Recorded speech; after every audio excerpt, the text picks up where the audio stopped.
बाहाघर भोजी को गला मैंने सबुले मो आखि खीरी उपर ही थाए भाविली आज राबिड़ी खीरी बनैबी तो से कि मुझे गोटे केटेल रे 2 ग्लास क्षीर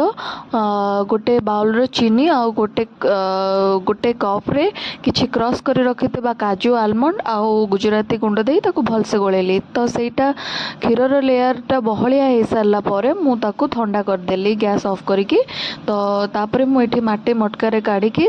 किछि काजू आलमंड को क्रश करके देदेली तो ता चारिपटे डेकोरेट पाई आलमंड को एमती सजेकी रखी